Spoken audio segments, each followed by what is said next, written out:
Hey, empaths, I'm not going to waste any more of your time. Here are 5 ways you are wasting your own time. Number 1 is focusing on others as a distraction. So, when you're avoiding your own self-healing work because you're too busy with all of the drama and all of the things going on with other people in your life, that's you wasting your own time. That's you saying, my own journey is not important enough to me. I'm going to focus on everybody else's that I have no control over instead of putting energy where it really needs to go. The second one is stimulation activities. So this could be things when you are overstimulated, things that kind of numb you out and continue that overstimulation instead of actually fully relaxing your body and allowing yourself to recover from the overstimulation. Or it could be things you do when you're feeling understimulated that just don't give you energy. So they sort of continue along. And I would say maybe some of those are the same activities. Anything you do that numbs you out, or when you're done it, you don't feel like you've got more energy after, that should just be taken away from your life. You don't need to be doing those things. For the most part, if it doesn't give you energy, it doesn't need to be there. Number 3, attempting or hoping to change someone, staying in something or working really, really, more than you are being guided to, more than you're being asked to help or support or work with someone in an attempt or hope that they will change, because it's really futile. People change and you change when you want to change and when you put in that energy. You don't get to control when someone else will put in that energy. So the best thing for you to do is to role model and be an example of how you wish they could see something, or how that they would feel better if they only, fill in the blank. We can come up with lots of reasons why we feel it's a good idea, but ultimately we need to role model, show what we know, teach when we have energy, and then step back and allow people to make the changes they are looking to make.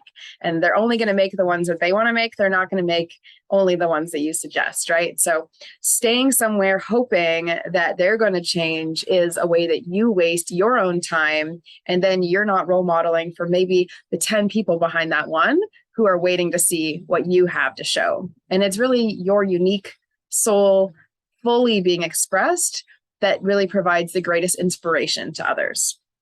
The next one is similar, but a little bit to the side. This one is staying close with narcissists. So you may not think that you are going to change them, but you might think, whatever, I can deal with this. I'm tough enough. I'm strong enough. I know better. I've learned. I know how to work with them. I think there are definitely people who can live alongside people who display narcissistic tendencies and then not be deeply affected. But when you think about, we're a reflection of the 5 people we spend the most time around. If you are choosing for one or more of those people to be narcissistic, you're wasting your own time, because that is going to drain energy. It's not going to necessarily reciprocate or give you that cycle, that loop, that connection that you're really looking for. It's very difficult for someone displaying narcissistic tendencies to meet you where you are at your truth, because they are not at their truth. They're not feeling or living according to their truth. You can send them my way. I can help them get closer to their truth. But that's not really your job. And so you staying really close with a narcissist is wasting your time. If you're a sensitive person, it's just a waste of your time thinking that that's a good use of your energy. They could be, number 6 to 10 on the list. Try not to have them in your top 5. Okay. Just try to bring in more people into your top 5 that give you that full reciprocal cycling back of energy. And then the last one, seeing emotions as endless, ongoing, clone, pattern stamp, stuck. So if you are viewing any of your emotions as something that is constant, is never gone, is carried with you. I hear empaths talk about grief and say it's always with them. Well, if every emotion is always with you, then you can handle every emotion always being with you. But almost when we talk about certain emotions, it almost seems like, in anger, I hear a lot of people identify as an angry person. It's actually very hard to just be an emotion all the time and then have that be your label as an identity and as a person. So try to view yourself as a very full, multidimensional expression of one human who experiences all emotions. And you may not express all of them, but you experience the whole gamut. You know, as a sensitive being, we experience tons of emotions. And so none of them ever actually last. So if we are viewing some sort of feeling as stuck, or if we're viewing ourselves as stuck, it's entirely an illusion. So try not to see emotions as stuck or ongoing or having to persist any longer than the moment that they showed up for you for, because it's your choice to hold on to an emotion. Okay. The emotion rises naturally on its own accord. You choose to stick to it or not. And some of those emotions really do waste your time.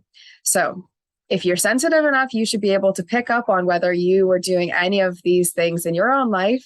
And if you're needing some support in addressing them and in moving forward in your life, really fully embracing your sensitivities as skills and as positive qualities rather than things holding you back, I would love to work with you. The next Empath Energetics program is filling up, and I don't really know when I'm going to do another one just like this. There probably won't be another one just like this where it's at this price point, which to me feels really reasonable, but I do payment plans if it's feeling challenging for your own budget right now. I never want money to get in the way. And then I also will probably do a lot more lives and things in the next little week or so, but then I'll be switching on to business things. So if Empath Energetics feels like the path that you want to take into working with me, I'd love to see you this Saturday. If you're seeing this at the time that this video was made, this Saturday, September 3rd at 7 p.m. Eastern, I'm going to allow everyone into our Saturday Empath Energetics group session. I got permission from the group and I was really thankful. I will share the healing process and what is standing in the way of you and your light. So I'd love to have you come out to that.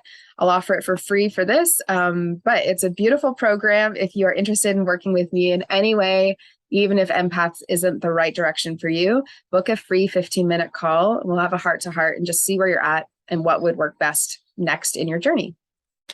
Thank you. Please make a comment, like it, let me know, subscribe if you like this video. Let me know you are here and let me know if you're doing any of these empath time wasters. I know I've caught myself doing all of them at some point in life, and probably even still from time to time. We're all human. So please check the links below to move forward in this journey. I'm so excited to have the opportunity to support you, whether here on YouTube or actually directly connected. Okay. Enjoy the rest of your day. Take care.